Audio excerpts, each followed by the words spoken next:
Okay. Greetings, Resistance Fighters. Welcome to the 102nd episode of an Unearthly Podcast, streaming live on Wednesday, 15th of April, 2015. I am Randy Ronson McCulloch, filling in for Bill Man in Black Sylvia, who cannot be with us tonight because he's apparently on the wrong side of the country with patchy internet. I am here with Mad Matt Winchell, Hello. Aaron Romeo Moon Burke, Hello. and Tim the Enchanter Sheridan. Hi there. And tonight we are going to cover the Dalek Invasion of Earth by Terry Nation. Good old Terry. Bear with us tonight. Aaron, Matt, and myself just got back from a convention this weekend. We had fun at Odyssey Con. Some of us Well, but you were did. left in a little more pain than others. Yes. Yep. I've been trying to teach myself how to walk all over again. Ooh. All right, so let's get to the podcast. But first, of course, we go to the news. And as usual, we start with birthdays. And we have two very big birthdays this week, which I will deal with in the order of which they occurred. First of all, a belated birthday to Peter Davidson, the Fifth Doctor, who has turned 64. He's only 64. Well, I guess he was always the baby of the original Doctors. Yes. Yeah. And for 64, he's well preserved. Oh yeah. Davidson is currently involved in theater. Mostly. I believe he and he will be later this year in the Symphonic Doctor Who UK tour. Nice. Also, a happy birthday to our standing doctor, Peter Capaldi, who turns 57. Let's stop and think about that a moment, people. Peter Davidson, who was the doctor in 1982 through 84, just turned 64. Peter Capaldi, our current standing doctor from 2013 onwards, mostly 2014, turned 57. There is a 7-year difference. And 30 years of broadcast time. So, Yeah. Intense. and they're both named Peter. There's That is another true. thing to note. Yeah. Peter Capaldi is, of course, currently filming Series 9 of Doctor Who. They should be just about done. Sometime soon. No, they'll probably be going through like June because they do it in blocks. I would figure they'd be doing pickups in June, and that'd be about it. Well, let's see. It's March. First block was in January. So then you take about a week or two for rehearsal, for script memorization and rehearsal. Second block was probably the end of January. Third block, mid-February. Fourth block, beginning of March. Fifth block, end of March. Sixth block. Yeah, this should be about the last filming block. Mm-hmm. It'd be mostly Maybe pickups. one Maybe more. have one or two extra stories at the very end. Especially if they're multi-parters. Yeah, depending on if they're doing 2 to 3 episodes per block. I'm assuming if they're doing 2, there's 6 blocks. If they're doing 3, then they're probably do it in 4 or 5. Mm-hmm. Regardless, he is the standing doctor, so this is currently his job. Yes, it is. And when he's not filming Doctor Who, we have mentioned he likes to occasionally putter around the Doctor Who experience in Cardiff, surprising youngsters and telling them stories. All right. Let's move on to our general news. Aaron, I believe you're up. Woohoo! The exploits of the 10th Doctor are coming to Disney XD in North America from Saturday, May 9th. So Disney XD, which is home to top-rated action-adventure programming, including Lucasfilm Star Wars Rebels and Marvel Television's animated series, has picked up Doctor Who Series 2 through 4, starring David Tennant as the Doctor. The series will begin at 9 p.m. Eastern Pacific, with a preview airing of New Earth following the Disney XD premiere of Fantastic Four. In New Earth, the Doctor, well, we all know the story about New Earth. And if you haven't, you'll have to watch it on Disney XD. So there. Blah. So there. Go watch Yeah. it. We dare you. Yes. Interesting why they picked series 2 through 4 and not series 1. Yeah. Yes. No one cares I think- about Christopher Eccleston. Poor Christopher Eccleston. Or any of the subsequent Doctors. Well, I can understand them starting with the Tennant and then picking up Smith like next year or something like that when they've like run series 2 through 4 like 2-3 times, because they'll just kind of pick it up in blocks. But why they didn't start with I guess probably because Eccleston doesn't have a sizable chunk. But I would have thought that they would have just Tennant and Eccleston. They would have just grabbed like Russell T Davies era and ran with it, you know? You would have thought. But they just went straight for the most popular Doctor of that era. Or Well, one of them. I don't know. Some people might try arguing that Matt Smith is more popular than David Tennant, but I don't know. I still see people cheering David Tennant on. Yeah. Well, Smith was a wonderful actor. The problem was he kind of had a character that got pigeonholed into one writing line, and it was hard to break out of it. But Smith becomes more popular only because, of course, he was the first one to get massive global exposure. But the question is, you know, I guess this is kind of like when PBS series or anything would just pick up the Fourth Doctor episodes and go with it. Mind you, of course, the Fourth Doctor episodes were a sizable chunk. 7 years, but still. But he was also technically the most popular of the classic Doctors even to this day.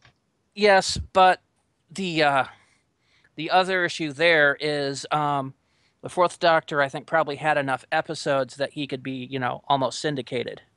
He had 7 seasons, and at that point we're talking, you know, serials. So 6 serials, 7. That's 36 serials. That's actually half a syndication, but still, it was a start. Yeah. And that's, like I said, I suspect we'll see the Disney pick up Matt Smith if they continue this later. Do we actually want Disney to have their hands on Doctor Who? That's kind of what I was wondering. They pretty much I don't have wanna everything see- else. Yeah, I don't want to say that Disney destroys everything it touches, but Oh, wait. there's something.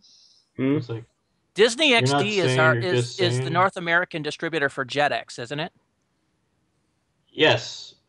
Or I think so. wasn't Disney XD Wasn't JetX? it? Didn't it use? Yeah, I was gonna say, wasn't it? Didn't it used to be JetX, and then they changed it to Disney XD? Yeah. But if I recall, JetX is the one that made the K9 series. So I'm wondering if they're grabbing Doctor Who, especially the ones that had episodes with Sarah Jane and K9, in order to possibly drum up enough support to get them to greenlight a second season of the K9 series. Could be interesting. Interesting question. Yes, I see the plan within plans. That would be my theory Yes. behind it anyway. I guess we'll have to just watch to find out how it goes. Let's go ahead and move on to our next article. All right. The Big Care sign-up is going to be hosting a massive charity auction this Sunday, April 19th, to raise money for the Carers Centre, a charity based in Leicestershire. As part of events, they're auctioning celebrity and entertainment memorabilia, including autographs from all 13 actors to have played the Doctor. Guests from Doctor Who at the event will be John Levine, who played Sergeant Benton, and Matthew Dale, Big John, of Robot of Sherwood. So I'm looking- Benton. Hi, Benton. Haven't seen you in a while. Yeah. Yeah. Okay.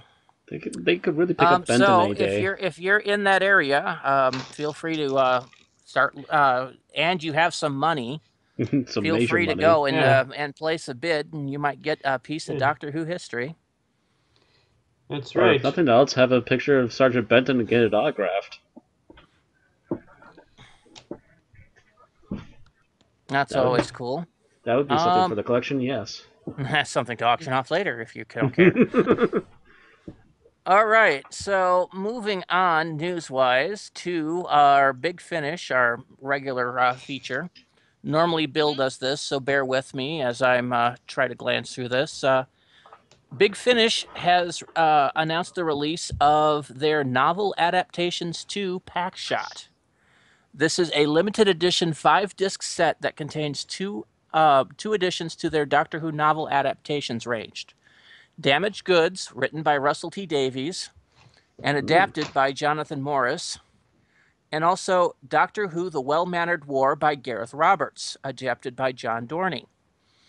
Both Russell T and Gareth were very big in the first 4 series of New Who. The packaging for the release is a new and improved design, allowing for more pages of exclusive extras, as well as secure folders for each of the 5 discs. Designed by Mark Plastow, the pages are packed with exclusive photos of the story's cast and incredible new artwork from Tom Webster. There's also a specially written introduction from Russell T Davies, as well as contributions from each writer on their work on the release. The 5th disc contains a behind-the-scenes documentary interviewing Russell, the actors, cast, and crew, and telling of how these classic novels came to be adapted by Big Finish. What's more, those who order through the Big Finish website can unlock a special 2-hour edit of the 5th disc, available to download and enjoy. The extended extra contains an in-depth interview with Russell T Davies, delving into the writing and impact of Damaged Goods and exploring some of the special updates that have been added in the adaptation. That was started to be released Monday from Big Finish. Standard editions of both of these releases are also available, alongside further novel adaptations which can be pre-ordered. And from what I can see of the artwork, it seems to be a 4th Doctor with Romana and 9th Doctor. No, not 9th. 7th Doctor, Sylvester McCoy. Yeah, I'm suspecting that Davies and Roberts might have wrote these like way back before New Who started, back when they were just fans writing these. Which is possible. And Big Finish has finally gotten around to adapting them for TV, or adapting them for audio. Ugh. I was gonna say TV. When? I wish. Soon. When? I want more Baker. I want more Sylvester McCoy. When? Yeah, except would you really want them acting these out looking like they do today? Who cares what they look like as long as they can still do it?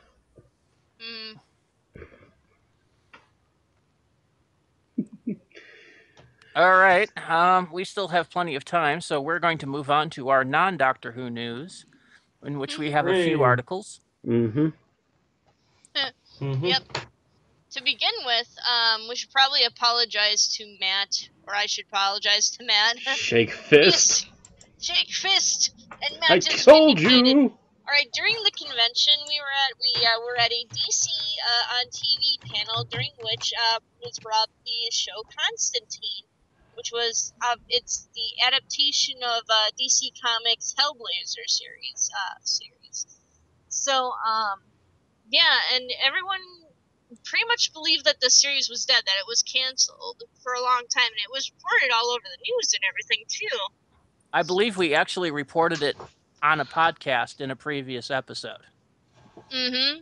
Yeah, and I researched it at the con and everything. I was sitting in the audience, and Matt was like, well, I thought that it was rescued. I thought that it had been picked up and saved for something. I knew for a fact I had heard it was saved. But actually, what you had said was that it had been picked up by another network and would be coming out with a new name. I thought it was. I thought it was picked up by somebody else and they're going to call it Hellblazer, but apparently that's not even the case either. Mm-hmm. So everybody's wrong. Yay! That's not the case. It has not been picked up yet for a second season, but it is. They are doing the interviews and everything, the meetings. the pitch meetings specifically for the second season. So it hasn't been canceled, but it also has not been picked up for a second season, is what I'm trying to say.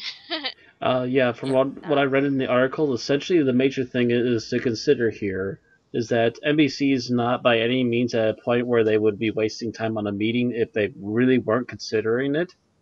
But they also have to take in the fact that Constantine is a show that demands a lot of budget for a lot of the special effects that need to make it look good. And so that's what this is kind of about. And on that same note, the fact that the ratings in the slot it was in were only slightly higher than whatever it replaced, which was a lot lower budget. Mm-hmm. So the question becomes, is the additional ratings worth the cost? Or is there another way that they can do this which won't be as cost-consuming? Mm-hmm. If they could fit something a little lower budget down there and it wouldn't affect things so much, and they could put Constantine where it would get more attention and make more money.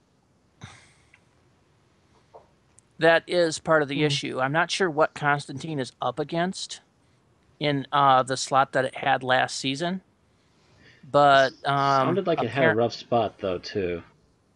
Yeah, if it was up against something like Agents of S.H.I.E.L.D. or another large scale show, I would expect it would have some serious problems. Mm-hmm. Or if they're putting it up against like this. Well, actually, The Simpsons is Sunday night. Didn't it used to be Thursday night, like way back in the early days? I remember Thursday nights in Simpsons. I've never used to be Thursdays. I've never used to be Saturdays. I've never used to be Fridays. But something in that big, something that has a big audience draw, and that can easily kill a TV show. ABC for a while had Life on Mars, and Fox killed that by moving American Idol across from it, which just killed it. Which makes me sad. Because anything is better than reality TV. Yeah, and Fox tended to use American Idol like a howitzer. Anything was showing a hint of an audience drain, throw it up against American Idol and watch it die. All right. Let's move on. All right. Comic book artist Herb Trimpe, who was the first artist to draw Wolverine in The Incredible Hulk number 181, has passed away at the age of 75. He's also known for his runs on the Marvel G.I. Joe comic, as well as creating Captain Britain and the X-Men character Psylocke with Chris Claremont. Oh, no, I'm going to go walk into a corner and be depressed. He also did the art for the Godzilla comic book. Well, yes. 75, I'm not sure, that's not quite what we consider a good run here, but it wasn't bad. Wasn't bad. Says his career lasted 45 years. 45 years of drawn comics is not bad.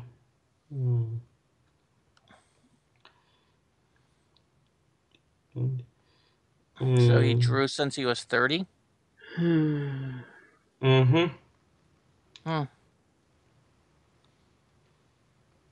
Yeah, that really sucks because that's somebody that was behind the scenes of the creation of a lot of the Marvel universe. He's behind the scenes of a lot of really good things in the Marvel universe, for that matter, too. Jeez. Yeah, I'm surprised this guy isn't more well known. It doesn't actually say what he died of. No, it just says he passed. Guess they're keeping that to themselves. Yeah, that's right. Yep. And the family says, in lieu of flowers, Trimpe's family has asked for donations to be made to the Hero Initiative, which provides financial support to comic creators in need, or the Kerhonkson Accord First Aid Squad. that's kind of sad when comic book writers can't even afford food. These people that, created so much of the universe, which the movies and TV is so much behind, and here they are starving these days. That's kind of sad. Yeah. So we have one final piece of news, I believe, Matt. Yes, you wanted me to cover this one. So, Matthew Vaughn is trying to get us another new updated rendition of Flash Gordon. Hopefully this does better than the Sci-Fi attempt for a series, because that was pretty terrible. But this is actually intended to be a movie. For those of you who do not know the name Matthew Vaughn, he is the man behind Kingsman, Layer Cake, Kick-Ass, and X-Men First Class. The later two of which I mentioned are probably enough alone on their own rights to give this guy plenty of attention. Having pretty much resurrected X-Men one-handedly as a director, and also done another very good comic book adaptation to film.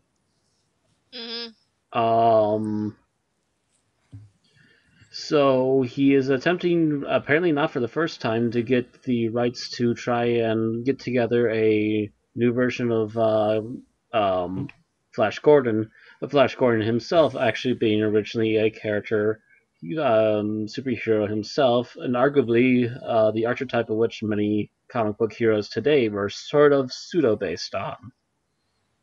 Well, he was a serial star way back from the early days of film serials. Flash Gordon, I mean. Yes, that too. He was also the first comic to actually make it to live action, I think. Right up there with The Shadow and Arrow. I think The Shadow may have him beat, but not by much. Just by a narrow margin, I think, if anything. Because the Shadow was big on the radio. Well, yes, but I remember The that. Shadow did have actual live adaptations on screen too. No, I'm just remembering the Shadow radio serial. They used to occasionally play it on public radio.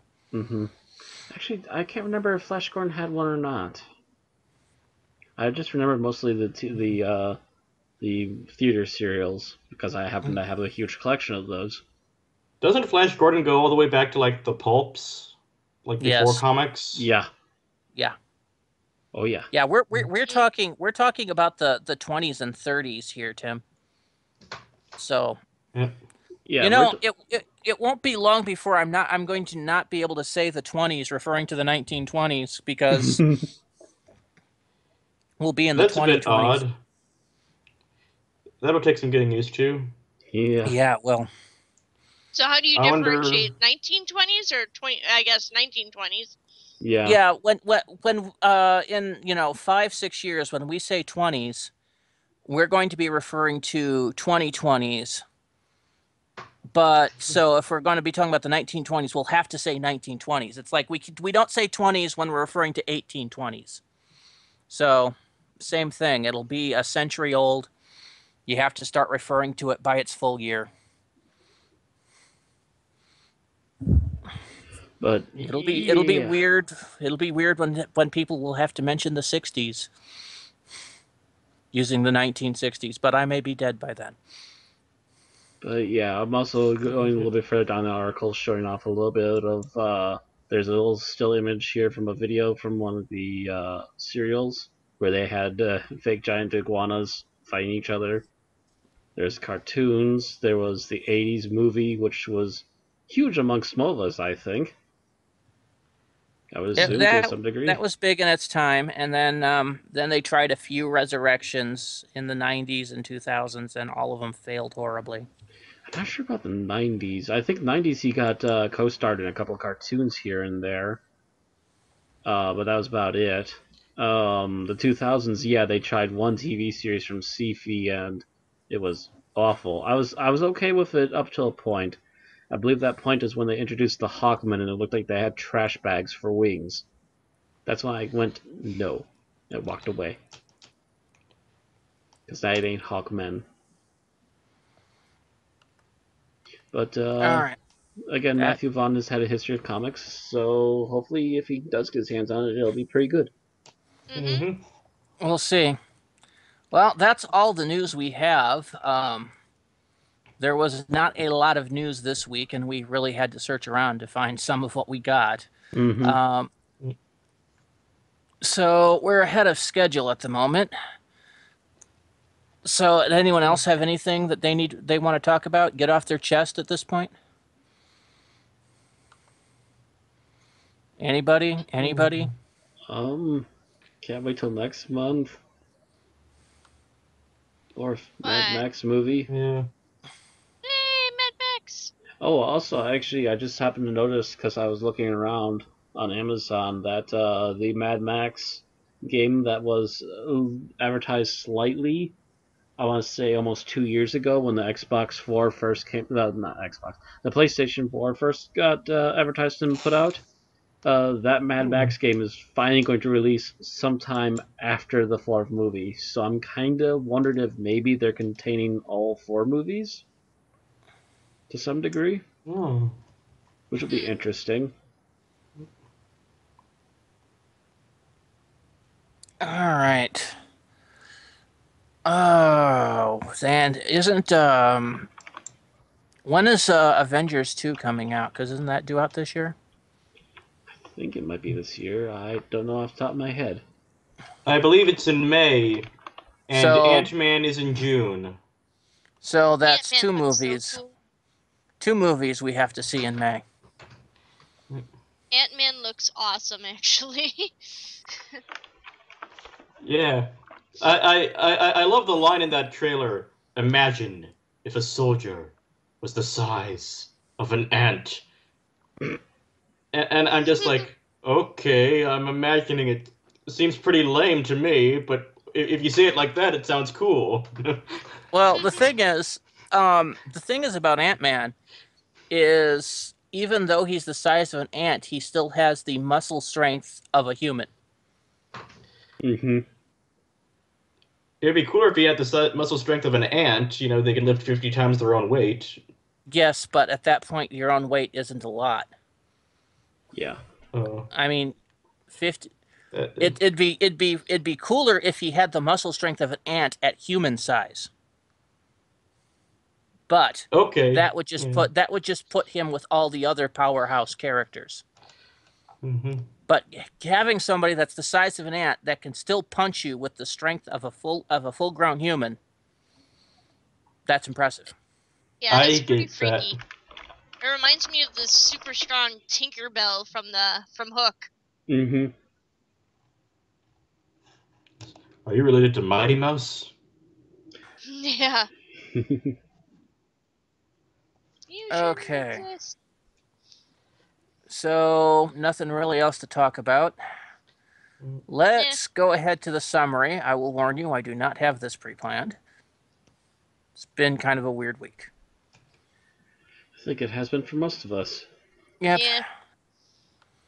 So, summary is the Doctor, Susan, Ian, and Barbara arrive on what they think is, looks like London. Ian and Barbara are hoping for present-day London, and they are in what looks to be more or less a modern setting.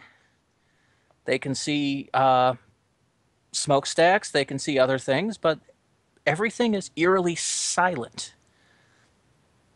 Susan pokes around and climbs up the side of an embankment, with the end result of her spraining her ankle and the TARDIS being covered in debris, making entry impossible. Mhm. After a bit of chastising, the Doctor and Ian head over to a nearby warehouse to see if they can find a cutting torch to get into the TARDIS. While this happens, there's the sound of gunfire, and people come by and pretty much scoop up Barbara and Susan. In the warehouse, the Doctor finds a old tearaway calendar with the year 2164 in it. The warehouse looks like it hasn't been used for years, meaning it can be possibly 10 or 20 years past that date.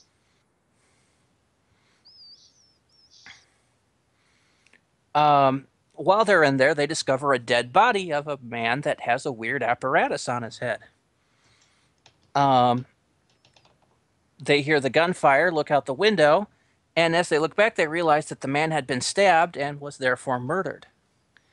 The Doctor and Ian decide to hoof it back to the where the TARDIS is, and not realizing that there was somebody else in the warehouse peering at them. So Barbara and Susan are whisked into basically what looks to be an old subway tunnel, and the people that caught them are apparently members of a resistance movement. Resisting what? They don't know. But they quickly are caught up with another man who turns out to be the man from the warehouse, who was worried that he was nearly captured by what these are called Robomen. After a brief discussion, they realize that they were Barbara and Susan's friends, and they go back to get them. However, it is too late because while waiting at the TARDIS, the Doctor and Ian are soon cornered by a large group of Robomen.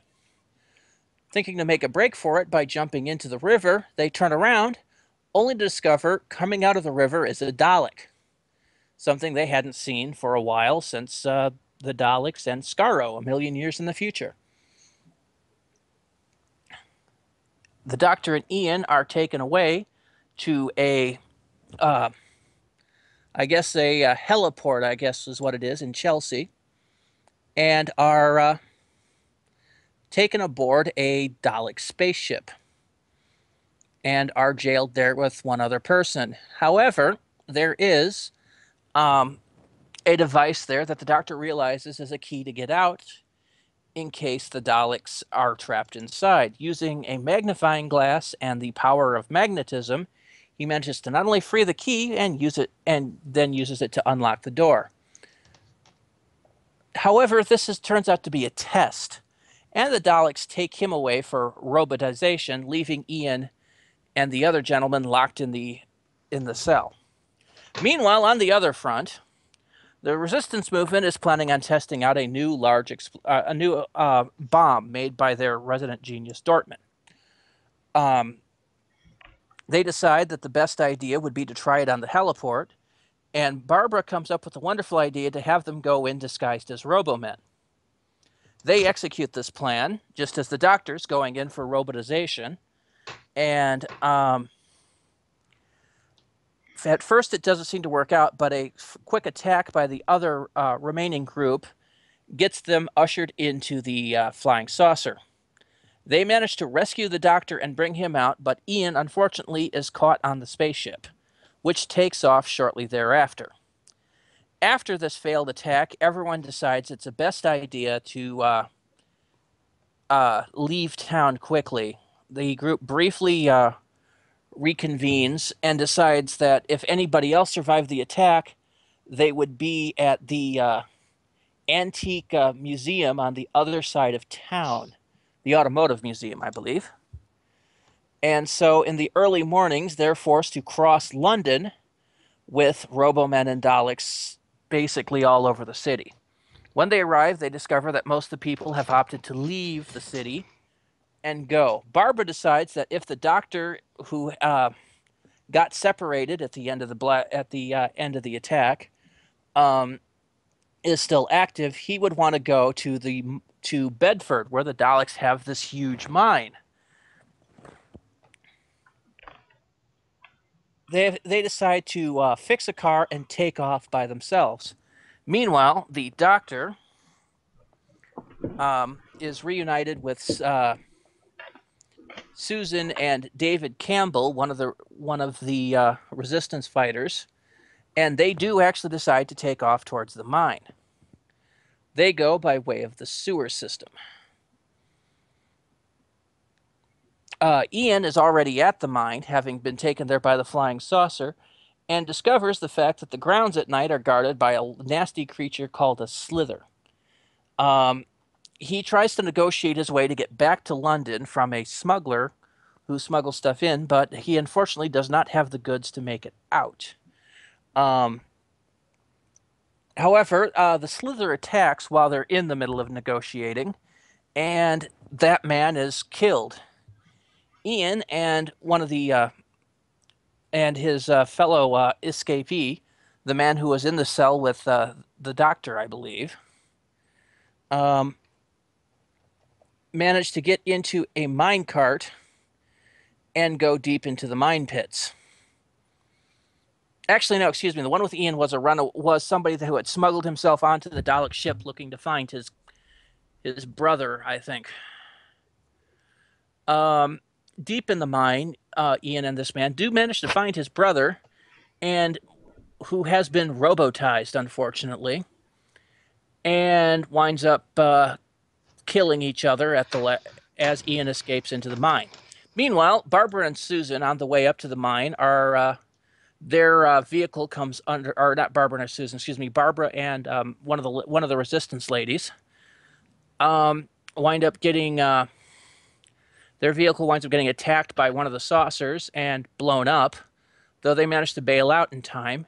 Making their way on foot, they come across a cabin in the woods, and the two ladies there offer them shelter, but turn them into the Dalek patrols instead in exchange for food. Thus, they are actually taken to the mine in Bedfordshire to work as labor, where Ian eventually spots them.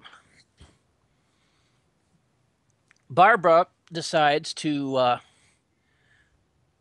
make a plan to get into Dalek Central Command. Using some of the notes for the bomb that the scientist had, she manages to talk her way into command and tries to take over vocal control of the Robomen. She fails and is basically strapped there. Meanwhile, Ian, exploring the tunnels, winds up in basically a bomb that the Daleks are using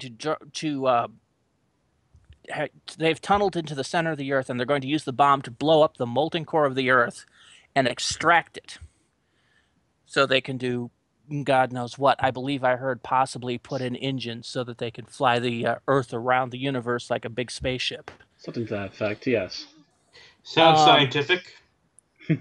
Of course. So don't you know anything about he science? winds up at the bottom of this big mine shaft as he sabotages the bomb, causing them to have to retract it, and he basically shoves a couple of things in the mine shaft so that the bomb wouldn't go off properly.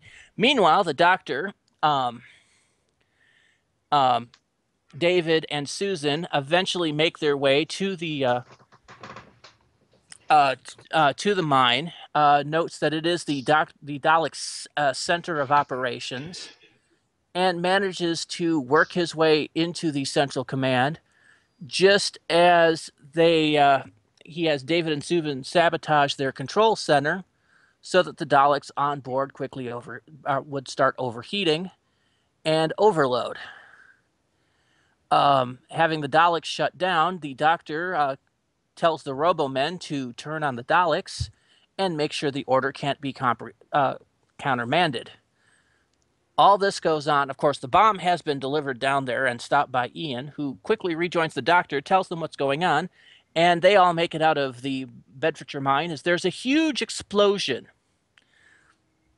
At the end of the episode, the doctor leaves Susan there with David, whom she had fallen in love with over the course of the serial, and tells her essentially to have a good life as he dematerializes the TARDIS, leaving her to go off with David. End of story. Blech. Ugh. Okay. So I hope you all bared with me on that. I got a little tongue-tied. It's That's easy fine. to do, You did a good especially job. It's easy to do, especially with this particular story. It It has is a lot of because- side elements. Yeah, it's because they split everybody up into essentially 3 groups. And then the groups keep interchanging members over the course of the serial. It's like a bad group of D&D players. And we'll get into that. Please, let's not get into panels that I had words on during the course of the... Mm-hmm.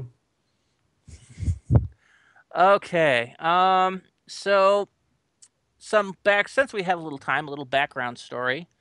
As we know, the Dalek invasion of Earth is basically at the beginning of season 2 of Doctor Who. It's actually the second story, making it exactly 1 season away from the Daleks' first appearance. Mhm. The Yeah. what was that? Mhm. What's up, Tim? I was just wondering, the behind the scenes stories of Carol Ann Ford leaving. Like, was she fired or did she quit? No, she had decided that she wanted to that she had been on enough and wanted to go into bigger and better things. Um, Man, a there was lot of once a this, time when you could go to bigger and better things past Doctor Who. well, yeah, I mean, you got to remember that in the beginning, Doctor Who was this tiny little show meant for kids to fill a slot between the football and Top of the Pops. Hmm. That's true. It it was basically a filler show, and that's what it started out at season one. It became huge, mainly because of the serial that we reviewed last week, the Daleks. But you know, most of the people that were chosen, other than William Hartnell, were people in their early acting career. I think the actors for Ian and Barbara had a couple of things under their belt, but Carol Ann Ford, I think, was pretty much brand new to acting. Yeah. So she felt that this was her start, and then she would move on to, you know, regular drama or something. Mm-hmm. And she felt that after doing it for a season, that the time was right to go ahead and do that. And they scheduled her to be taken out, either I think at the beginning of season two or somewhere during the serial. I would think before the serial, as there's kind of this is probably one of the most well written exits Hmm. in the fact that you actually see it little by little over the course of the serial. Other than a lot of times where the actress decided to leave during the serial, so they just tacked on the "I'm leaving" doctor at the end of it. There's no trace of it, and then it happens, or where they just write out a character by having them die, Yeah. which would happen later on during Dalek's master plan. But we'll review that in a couple of weeks. Mm-hmm. Mm. As this is, it was mostly she wanted to do other things, so they wrote that into the serial that she would be leaving. It's the first time a companion leaves. So it was kind of shocking to a lot of people. And it was also the first time that we've had a reoccurring monster. The Daleks were such a huge hit before that they had to come back. And this time they made them come back, you know, in the heart of London. Mm-hmm. How do you make it better? Make it look more expensive. Which means in Britain at Mm. the time, film downtown London in the midst of Sunday. Yeah, I think this caused quite a stir when it happened too. Yeah, they had to have had at least 4 Daleks at any given time, and had to march them around as quickly as possible. But the reason why they would do it downtown London on a Sunday back then, at least, was because foot traffic was actually really light until, I want to say, the late 60s, early 70s. And that's when cars became a normal thing, and the downtown London would get more and more populated to the point of bursting, practically. Well, there were, you know, trains and buses and etc. And London still has probably one of the biggest rail systems Mm-hmm. as far as, you know, suburb to city commuting out there, except for maybe Japan. Yeah. It is also good to note that the second episode of this is actually called The Daleks, as opposed to the serial that now has the name The Daleks, which does not have an episode by that particular name in it. This is part of the reason that I think starting with the third series, they switched from having each serial having names to, you know, or each episode in a serial having individual names to a serial having a name and it being part one and part two. or part 1, part 2, part 3, part whatever. Mm-hmm. But it's because the fact that A, they were going to run out of names or have to reuse names, and C, when you were doing the novelizations, it was getting hard to know what to call something, and there was already a debate on whether the first episode was an unearthly child or 10,000 BC. Mm-hmm. Or Tribe of Gum. Yeah. So, let's go ahead and deal with what we liked on this. There's only 4 of us, so it's going to be a short a short podcast today. So, Matt, you go ahead and start. Oh, I liked one of the overall things I liked about this particular story is that they tried to pull little out of nowhere stuff that in the end kind of makes sense. Like in Daleks in particular, they managed to pull together a competent model UFO at one point. It really depends on which version of this you watch, too. Yeah.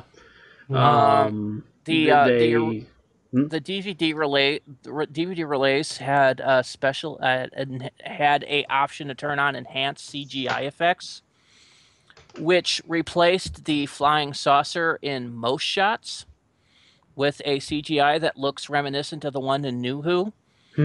However, Aaron and I did notice there was a few places where they missed it. Oh. Yeah, like the scene where they're blowing up the truck. Yeah. Suddenly you're back to the original, what looked to be cardboardy. Yeah, well, cardboardy? it was of course obviously it's going to be cardboardy. Well, no, it was obviously like a photocopied picture that was kind of slowly, as the saucer was supposed to be rising up into the sky, it was the paper was actually slowly drawn away and up away from the camera. So you could, I could actually see some of the wrinkles in the paper too. So hard. It was the spot when they where actually you used the model, it was good. But if they were going to do it on the cheap, then yeah, I wouldn't be surprised you could see through it by accident. It's the one place where you kind of wanted the CGI to be. Yeah. So. Also, as I was getting to the tricks that they would do with the Daleks, like I mentioned, the Sunday morning rather in downtown London. That's a trick they even admitted to for the Cybermen when they were doing some of the on-location shots of that as well. But also we have a nice number of Daleks marching around. We have a Dalek that actually came out of the water, which is not something you normally see either, and came up and snuck up on the Doctor and Ian at one point. I actually want to know how they did that one.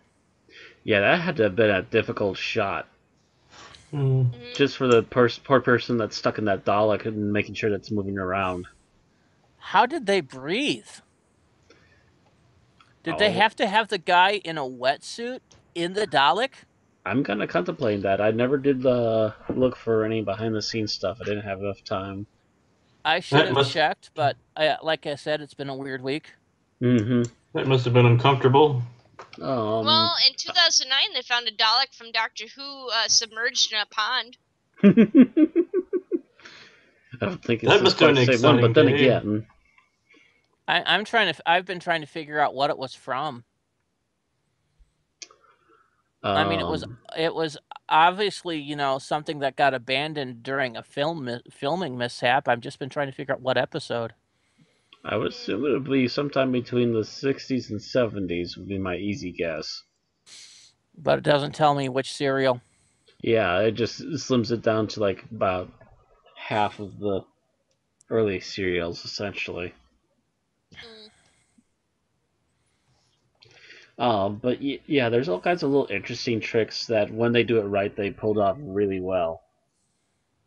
Here you go. There's a picture of the Dalek in the pond. Dalek in a pond. Dalek in a pond, Dalek in a pond, hi-ho the Mario, it's a Dalek in a pond. It's kind of creepy. It's actually the head of a Dalek. It's almost clicking on the wrong thing. There we go. Yeah, they found a head, and I think they found some more underneath there too, though. Oh. Because I remember us talking about this one too. I'm gonna guess by the lights, from what I can see of the lights, that must be at least a 60s and 70s one. Actually, it's hard to tell because those lights look. They traveled to Hampshire on at least one occasion in the 1980s when Colin Baker played the Time Lord. Oh. Who knows? Huh. This might be the remains of one of the originals from the old TV series. I'm told that they were built to last. It was found in Hampshire. It's also possibly that somebody, stole it from somebody and had to ditch it. That's also a possibility, yes.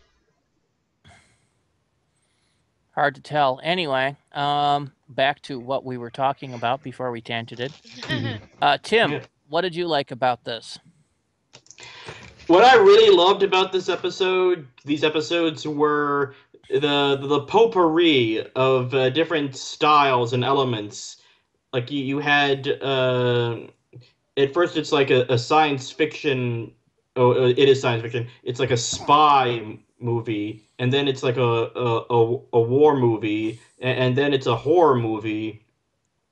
It was like kept bouncing, and it was like a roller coaster of like and you had like you had a spy movie with elements of horror with the creeper and the two ladies that they meet who sell them to the Daleks for food. Like it felt like what if Todd Browning and John Ford and Martin Scorsese teamed up to make a movie.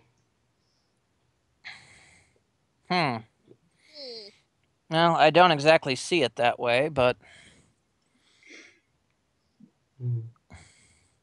I mean, again, I think most of this is probably David Whitaker again. Mm-hmm. Aaron, what did you like? I like the variety in sets and locations. Mm-hmm. Like, it really helped push the story along. You didn't really get bored watching it because everyone was kind of split up. There was always something new to look at. Like, oh, this group is here in the tunnels or in the sewers fighting, and then we've got the slave pits out in the mines, and then we've got this kind of weird, creepy forested area where the old woman and her presumably daughter live. And then you've also got the on location areas like London Bridge and everything. So, and even just the fallen bridge when they first arrived, just the fallen bridge by the river. They're all very atmospheric and creepy, especially with the black and white. And that really kind of made it all the more enjoyable. A lot of variety. So yeah, a lot of the filming locations are various locations in London. Mm-hmm. The part of it was Butler's Wharf, I believe, is where the TARDIS landing site was filmed. Trafalgar Square was part of the trip across London. The Royal Albert Hall was used. The Palace of Industry, London, that would have been the Automotive Museum. Battersea Power Station was used for filming. They kept looking at it. Whitehall, the Embankment, Westminster Bridge, St. Catherine Docks, White City Underground Station. That was, I believe, probably where the rebels had their headquarters. Hammersmith Bridge, Kew Railway Bridge, and then St. John's Hole Quarry in Kent was the mine. And I think the rest all was actually done in studio. So, yeah, this is, I believe, probably the most ambitious for filming locations that they've done. Mm-hmm. At least for in a long Classic time. Who, yeah. They wouldn't get that many locations for a long while.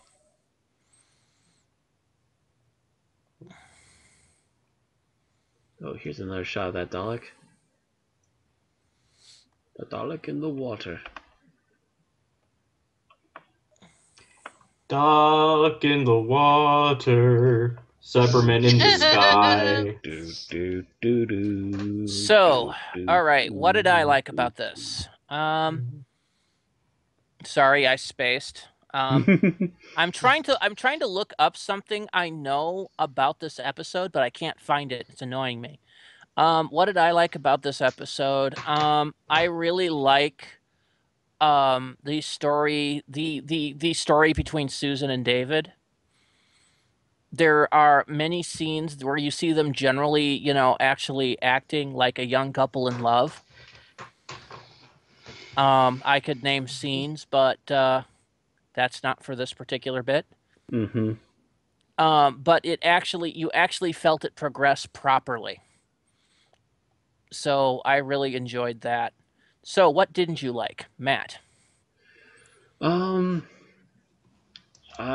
have to say that it's a common problem back in this era, and it'll probably pop up again. It there For all the good parts that we really did have, there are also like say one out of every three scenes were very fluff filled. It seemed like they were trying to do too much, and then they had to fill in some dead air time in between Once in a Blue Moon. It just felt like it also felt a little too scattered because of that too. It seemed like they kind of lost what the focus was between episodes, or All right. something. Tim? Maybe it was just me, but I had a really hard time following this episode from scene to scene. In that I kept like noticing things that had changed, and like oh wait, this person is in this group now. When did this happen? Or like, Well, I definitely had a hard time doing that on the summary. Mm-hmm. yeah. I think it's the fact that this particular serial has a lot of build-up to a very short action scene, and then the follow-through. So sometimes, most of the character switching happens in the action scene, so it's kind of a blink and you'll miss it thing. Mm-hmm. And it was like first Barbara's with Susan, then Susan's with the doctor, then Ian is with the doctor, then Ian's by himself, then I said the changes were happening a bit too rapidly for me to process, I think. It's, first of all, they're all together, then it's Barbara and Susan and Ian and the doctor. Then the doctor and Ian are separated. Then it's the doctor and David. And then it's like David and Susan, the doctor's off by himself, and then the doctor, David and Susan, and Ian's by himself, and Barbara's by herself, and yeah, you really have to sit down with character cards and start shuffling them by who's with what group. Yeah, I think that's also part of the problem I mentioned too, is that it felt fluffy because they just had to keep making random excuses to cross each other's paths and then get the groups all scattered up again and run in separate directions once more. All right. Aaron, what didn't you like? Some of the special effects were kind of, especially for the Slither. Like, again, they didn't even bother to CGI the Slither on the overlay. I guess it would probably be pretty hard to do that, but still. As I recall, the Slither wasn't that impressive either. No, it was just not. kind of a blanket with an arm coming out of it. And I remember first seeing it, I'm like, oh my gosh, what's that behind them? Because you see the Slither kind of in the background behind them. And that I thought was pretty cool. But then the big reveal was just kind of not very good. And again, you have the UFO pulling away from the exploded truck, and like I said, I could see wrinkles in the paper that they were pulling away from the camera. So, The audio effect for the slither was kind of nice, though. yeah. But again, once again, you're dealing with the BBC Radiophonic Workshop at this point, and those people are freaking miracle workers, or they were. Mm-hmm. But yeah, it seems like there's a few sequences of UFO where it isn't the cardboard UFO that they really needed, and it's a piece of paper. And yeah, then there's that creeper thing, which when they reveal it, it's like, did you guys try? Well, mind you, the CGI overlay on the DVD was not done on a very high budget either. Yeah. And they really tended to do scenes where the particular effect was by itself. Mm-hmm. And then, because that was easy for them to re-edit. So I can see why they wouldn't do the slither. That doesn't explain why they didn't replace the cardboard or the piece of paper flying saucer, though. I think that one was just a fail. It's like how they did the enhanced Star Trek special effects for the Netflix version of Star Trek. They never changed any of the special effects or anything used on the planet. It was only the Enterprise floating in space effects that were replaced by CGI, because then they wasn't replacing anybody's acting. Mm-hmm. Anyway, so what I didn't like is really, I felt this should have been shorter. Yeah. It felt like it got padded out by 1 or 2 episodes and probably could have been done in 4 or 5 rather than 6. Because a lot of the who's with who mix-up could have been cut out and made it a tighter script. Especially the trip from London to Bedfordshire. 90% of it could have been cut. And it would have made it a lot tighter and easier to follow episode. Okay, scenes that you like. Matt, you're up. Oh.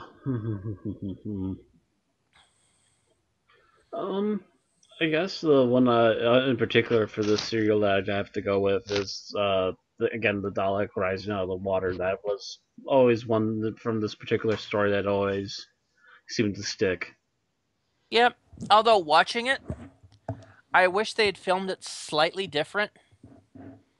But this is a nitpick and not an actual, complaint. Mm-hmm. Watching it, they show the Dalek a scene or two before Ian and the Doctor see it, and I wish they hadn't do that. I wish they hadn't done that. I wish what they had instead done was you just saw the circular lens, or the camera, the lens eye view that they tend to do for Daleks, just rising up out of the water level. I would have done it to where you could just barely see the color of something coming out, and then gone to the point of view until it was within range. And then have Ian and the Doctor turn around to run, and then seeing the Dalek come up out of the water, because it would have been a little more of a shock and more of an end of episode thing. But like I said, that's a nitpick. Yeah, all considering that was some really good footage too. Yeah. In itself. And that's still making us tilt our heads and go, how exactly did they do that? Yeah, I that's what I was looking for, was how they managed to do, see if there was anything on how they managed to do that, but I can't find anything. So, Tim, your favorite scene? My favorite scene was the bongo run. Which the trip across London accompanied by bongo drums? Yes. Yes. I just see Barbara pushing the man in the wheelchair, is like, and dun dun dun dun dun dun dun dun dun dun dun dun dun dun. This was so cool. It's hard to be stealthy while pushing around Professor X. Yeah. Yeah, especially when you're playing bongos the whole time. No, that's when you get a torchbearer to go around behind you banging the bongos. Yeah. All right. So Aaron, what scene did you like? I like the one where the slaves are hauling the cart down the railway. It was kind of corny, but because you expect to see something like that in any kind of depiction of slavery, at least kind of science fiction slavery. You know, a mass of people with ropes behind them hauling this, big cart full of rubble and whatnot behind them to be dumped or something, while the slave masters either ride on the cart with whips or walk beside the cart with whips. It was kind of cliche, but it was also kind of, I still didn't really quite expect to see it. So I was just like, oh, they actually have one of those in there. Okay. You guys And know the scene I'm talking about, right? yes. Mm-hmm. Mm-hmm. And of course, nobody took the epic speech moment from me. So of course, I'm going to have to go for the Doctor's final farewell to Susan at the end of the episode. Mm-hmm. It's so iconic, and of course, it was a chunk of it was repeated for at the beginning of the Five Doctors, but this is the speech in its entirety, Yeah, this and is that. Yeah. it is such a sad moment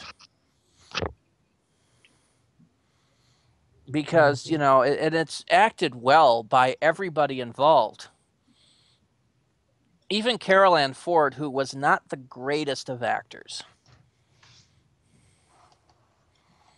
I mean, she wasn't bad, but she wasn't outstanding. But it's one of those scenes that, kind of brings a tear to my eye almost every time I see it. Mm-hmm. And canonically speaking, he never did go back. There's still a chance. Well, If it happened certain in the showrunners look the after audios, but that Susan was not one of the people that the Eighth Doctor listed saying his goodbyes to kind of puts the canonibility of that particular plot line in question. Mm-hmm. So, I actually felt sadder at this than seeing the death of Adric. Mm-hmm. Mm-hmm. well, you'd also just seen Susan in the serial we covered last week. Whereas when we did the death of Adric, we hadn't really dealt much with Adric. In a while, at least. Yeah. Sure. Yeah. Well, You- so you- almost everyone quotes the "I've lost my shoe" line when they refer to this scene, and it finally has been put into context for me, because for the longest time I had no idea what the heck they were talking about or why they were talking about her losing her shoe. You know what Yeah, the significance was. It was just like, okay. So he I damn mean, stole her literally, shoe. yeah. Grandpa, He stole took my shoe. he took it with him into the TARDIS. When she's leaving, she has one shoe on and one shoe off. Mm-hmm. I believe I'll actually have to check this after the podcast. I believe the DVD special, because it's a 2-disc DVD, and the second one has all these extras on it. Mm-hmm. But one of them, I think, is an audio called "Whatever Happened to Susan Foreman."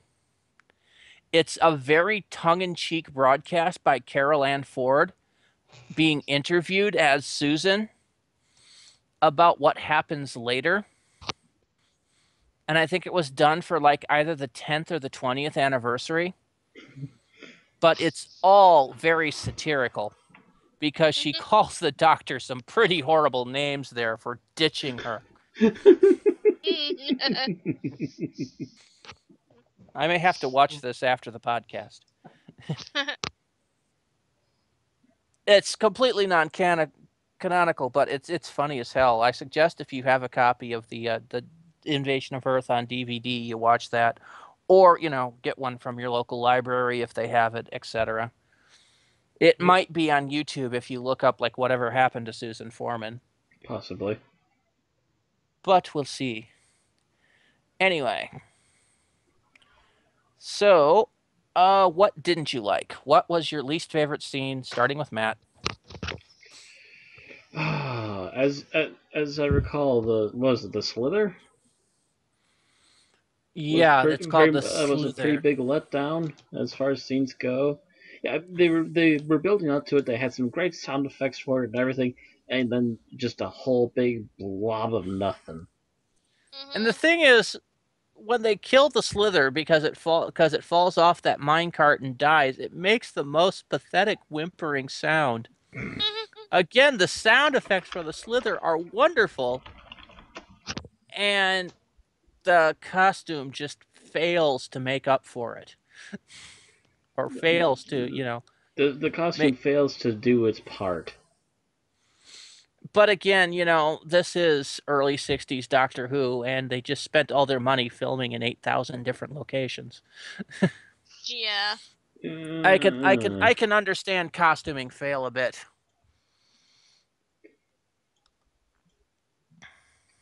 So, Tim, your least favorite scene? Okay, my least favorite scene is the scene, basically the resolution where they program the Robomen to rise up against the Daleks, and then you see a Dalek being lifted up by an angry mob, and I'm thinking, wow, Daleks are really light. Gee, did Daleks forget they have death rays? No, they were powered down. Oh, I, Remember that they never fully explained why cutting that cable caused the Daleks to overheat. But you see it happen because remember, at the end of it, while they're all in the command center, except for Susan and David, there's a Dalek moving into the command center. I believe they called it 2-0. there it is. There's the Slither. hmm. It's in the Um, distance, Oh, but and it's like ready to exterminate from zero range. And just as the Doctor, who is standing there, hands on his, on his lapels, looking, all doctory, as this Dalek comes up to him, and just as it does, it starts to overheat, fuzz out, losing power, cannot have power, zero control, zero. all right. And so that was apparently happening to all the Daleks that weren't in the spaceships. I also noticed Because, there's, yeah. Well, okay, so maybe that's not my least favorite scene, but there was a scene where the Doctor and one of his friends are hiding from the Daleks just by standing up against the wall, and a line of Daleks goes right past them, and the last Dalek, you can clearly see his eye stalk is pointed directly at the Doctor, and he doesn't even notice. yeah, that was oops. always bothered me a little. Yeah. A little. And now I have a noisy kitty. Aaron, Hmm. how about your Um, least favorite moment? the one where he was a professor, right? The guy in the wheelchair. Mm-hmm. Something Dortmund, like yes. that. Yeah. The one where he kind of sort of dies, although I don't remember actually seeing him get caught up in the blast. He confronts the Daleks. I remember seeing that, and he kicks away his wheelchair. He throws the bomb at the three Daleks that he's facing, the bomb that he's working on to try to defeat them. Mm-hmm. And I don't remember seeing him get caught up in the blast, yet he falls face forward and just stops moving. And I the think he got Daleks kind of shot. roll off to the side. I I think don't know. he got shot. I guess maybe it could have been filmed a little bit better. I guess a little bit more dramatically. It just as it It is, could it have was been just shot kind more of cleanly too. yeah. Wah, It seemed like wah. a garbled mess. Yeah. They just like we need to get him dead now. Someone, Daleks assemble. Someone kill him. All right, that's one less character we have to worry about. Awesome. Yay, we've cleaned up the plot a little bit. Let's move on. Yeah. Does Does it actually say? Does Dortmund? No, it doesn't. Goes outside. Yeah, he throws the bomb at them as the Daleks exterminate him. So they shot him as he was throwing the bomb. Okay. And the bomb I don't itself know. was a fail. And the bomb itself was once again a failure. So he died as he lived, a complete and total failure. Failure, That's so sad. failure. So my least favorite scene is fairly early on, and it's only because of the line of dialogue used in it. And that is the scene where the Doctor is chastising Susan for crawling up and, burying the TARDIS. And he tells Susan that what she needs is a jolly good smack bottom. That's the Doctor's words, not mine. And the first thing I thought when I heard the line this time is, boy, do you want to borrow Bing Crosby's belt? Oh. Yeah, it's I mean, mind you, it was 64. So the whole thing again, the whole thing against punishing children with spankings and beatings was not in place, but still, it is not a line that ages well. And being the Doctor who's opposed to violence of any kind in many of his other incarnations, it's one of those particularly off lines we get in the early Doctor days.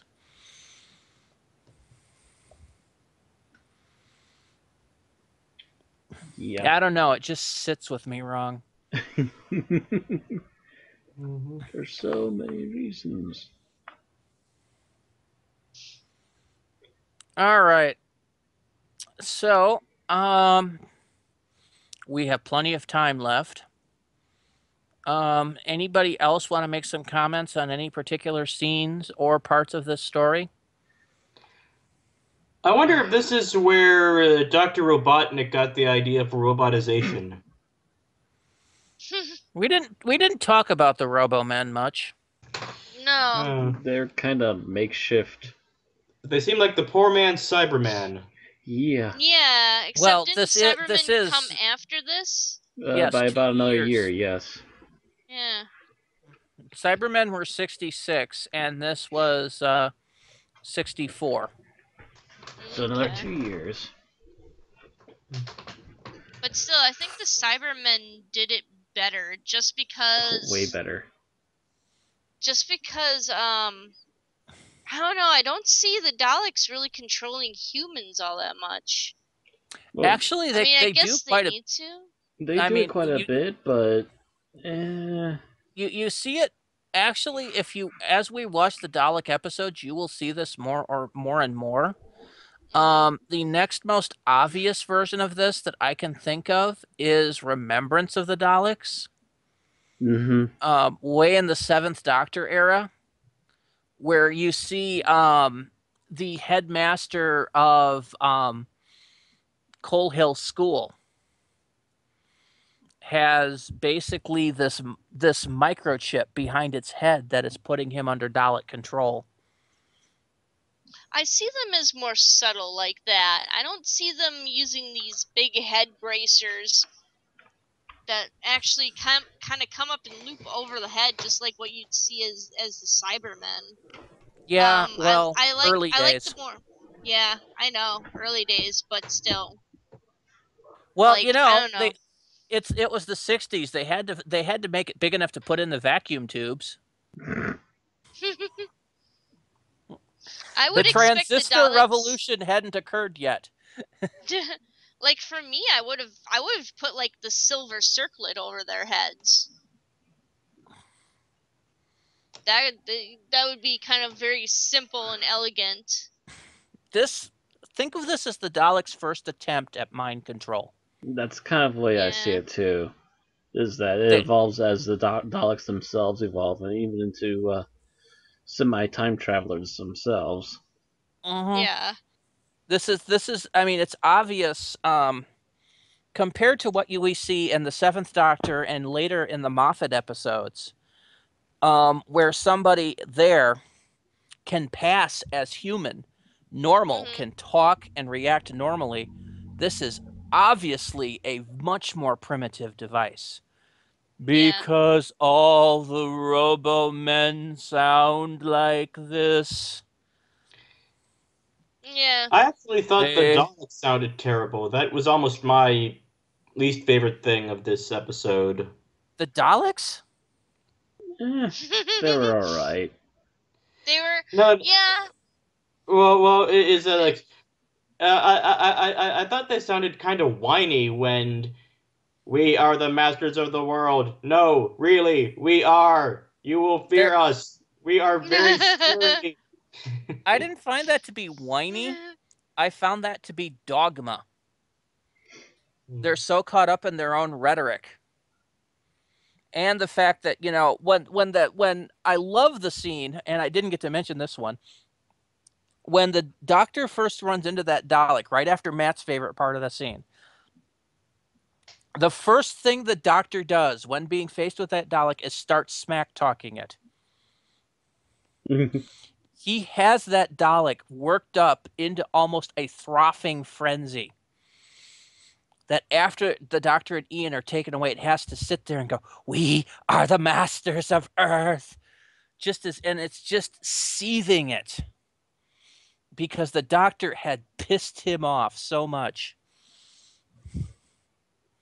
I actually love that part because it's, who else can make a Dalek actually almost froth if it had a mouth? You know? It might have a mouth. Have we really had a good look at the little critter in there? We have during the Moffat and our RTD era. It still might have a mouth hidden back there. We don't know I, exactly I, what it all sits on either. I would point out I liked it better when we didn't actually know what was in there. I mean, in the Daleks, we just saw that claw that came out of under the sheet, and Both versions, yeah. by the way, that was basically a black rubber glove coated in Vaseline that they did to use that claw effect. And that was just a hint of what it looked like. And once they got to the actually seeing the Daleks, they were kind of a disappointment in comparison. I would also add that I have seen both this version and the movie version of this because the second one was the last one to get essentially moviefied, and again done by Hammer Studios with Pierre Cushing as the Doctor. Also, I believe the little girl they had in for Susan, Pierre Cushing was particularly fond of her doing Susan and wanted her back, and said he would only do the second movie if that girl came back. So she was brought back in. Matter of fact, the directors liked her too because they actually set up a special bag that they would put money into every time she could do a shot in one take. So she was apparently pretty prolific, especially during the second movie, for being able to do that. But the movie in particular, I think when it comes to our problems with this particular story, again, we're talking about doing this in a movie format, which means that they do get to cut the fat. I think there's less switching around of characters. There's a lot less fluff. And even the silly whatever this I forget what the hell it's called now. The little pet thing they had around their camp. Slither. The slither. The slither is completely cut out. Same with the little old women that sell people off to the Daleks. And I also think they actually added.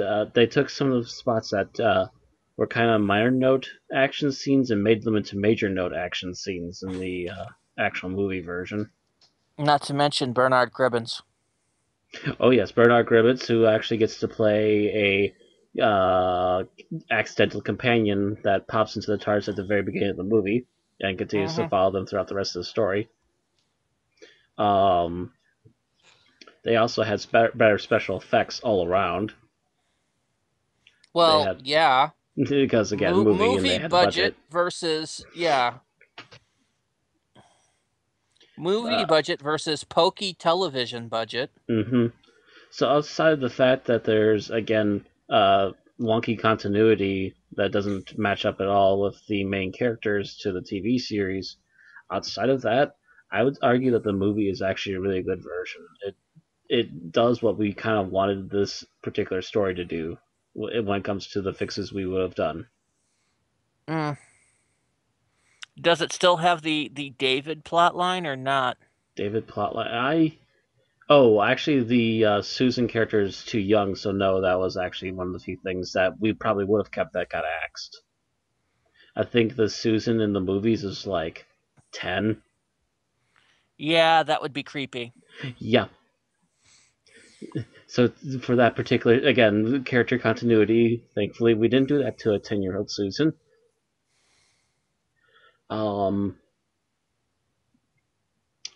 But yeah, otherwise the better effects, the fluff cut. Okay. Yeah, and things like the Slither were kind of pointless ads. Mm-hmm. It was just created to cause a end of episode tension to put Ian in danger. Mm-hmm. And then they reverse at the very beginning and have a little more time with Ian before they went on to whatever happens next. Yep.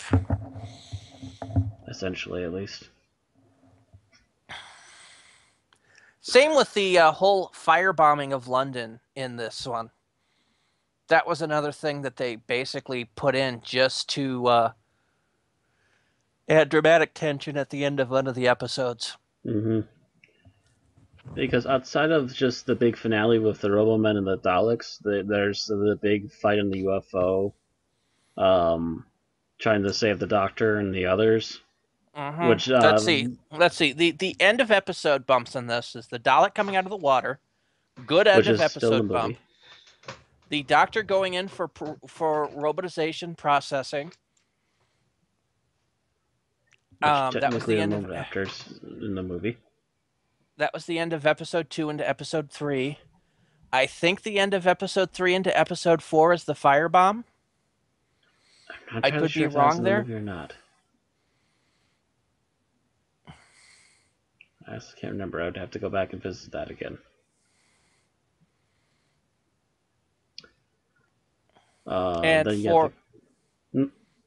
4 into 5 is Ian and the Slither, I think. And the Slither was completely cut.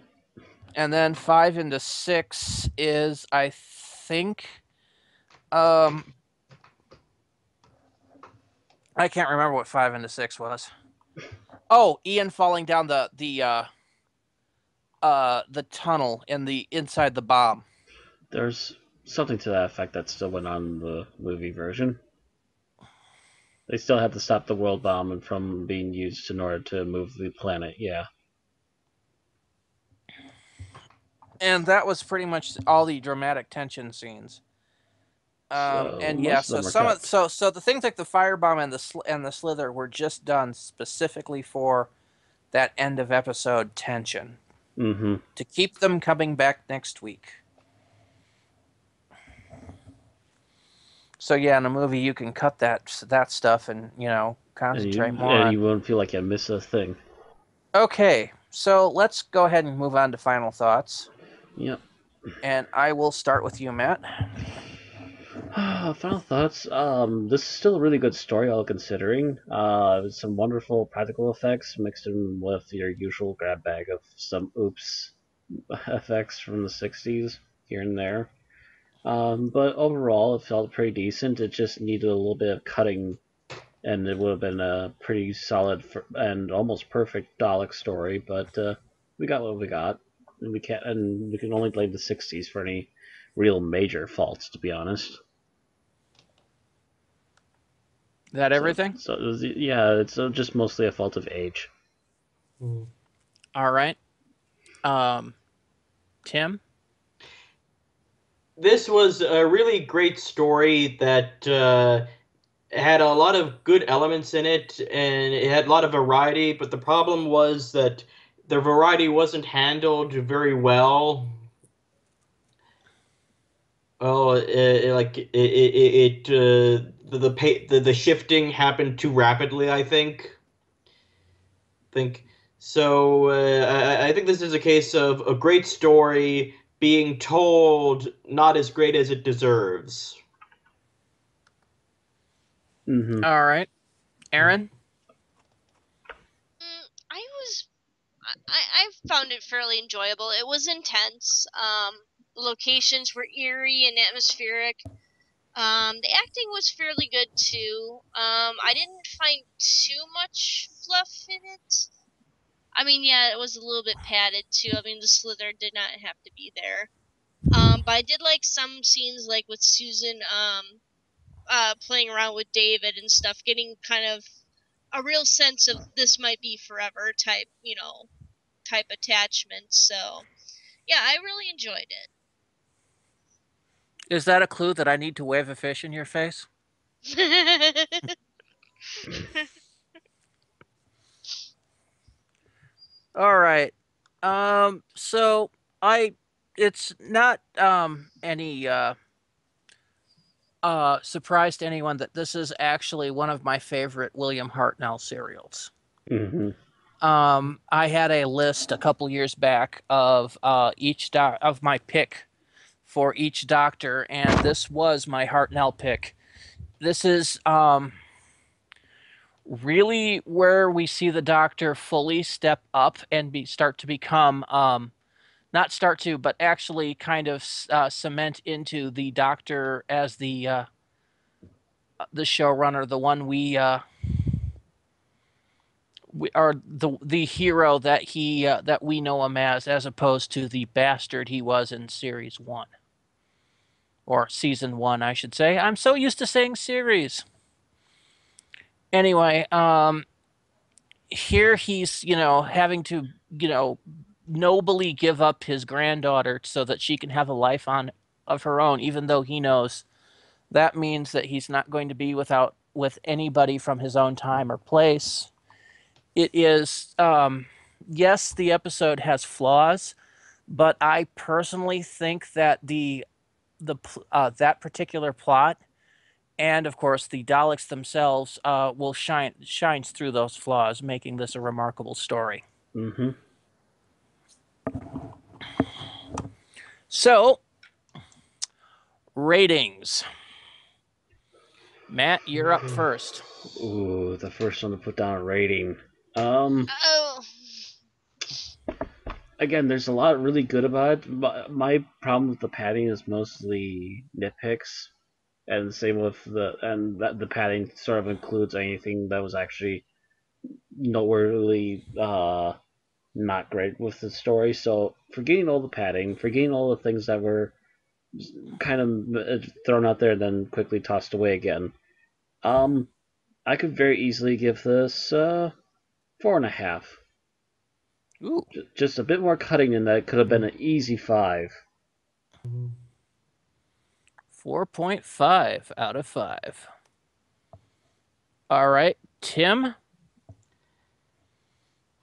I'm gonna say 4 stars because, like I said, this was a really great story, but it just wasn't presented very coherently, I think.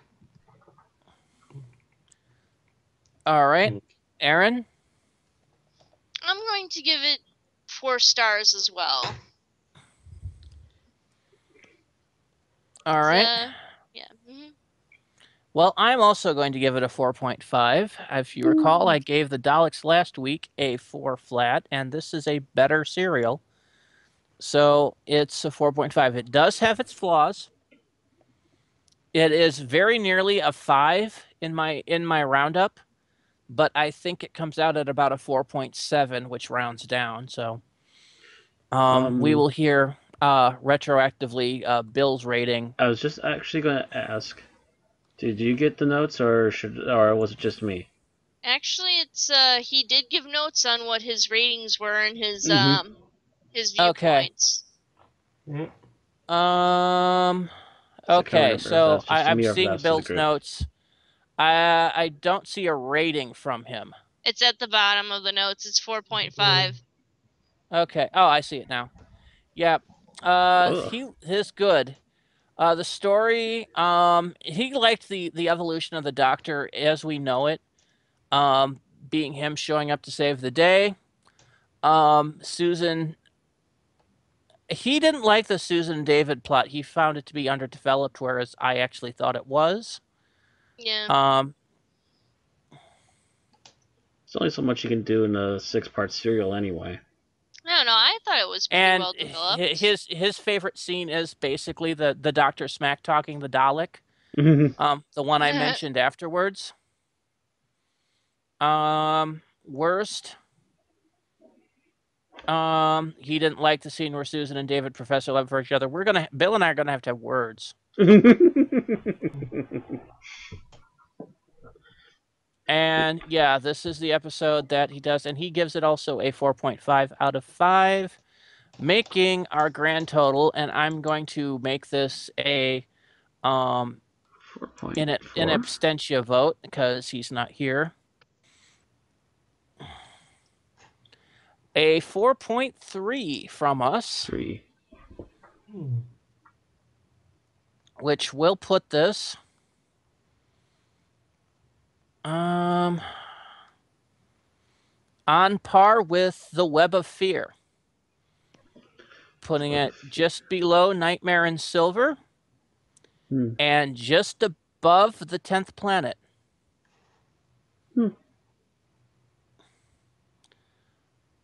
So, 10th Planet was part of a good run, but this was widely considered to be our better First Doctor episode anyway. is there a First Doctor in there that we have that's rated higher than this? I don't think so. Let's see. Web of Fear is Second Doctor, and this is on par with it. 3 Doctors. The Invasion is rated higher than this. Technically, Unearthly Child as the first episode that's right.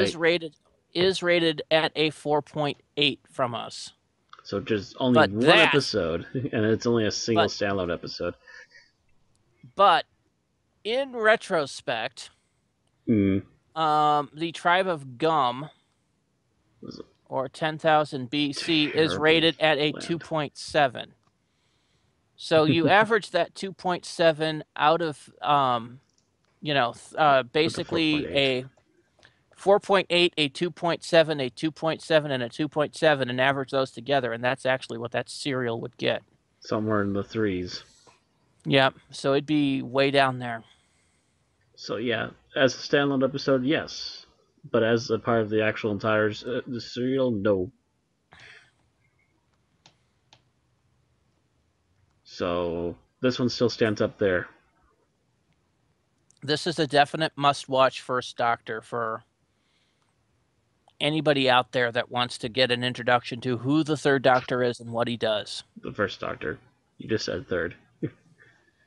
Oh, sorry. Who the First Doctor is, what he does. Sorry, like I said, my brain is not fully functional. Brain slightly sideways. I had to use it too much over the weekend, damn it.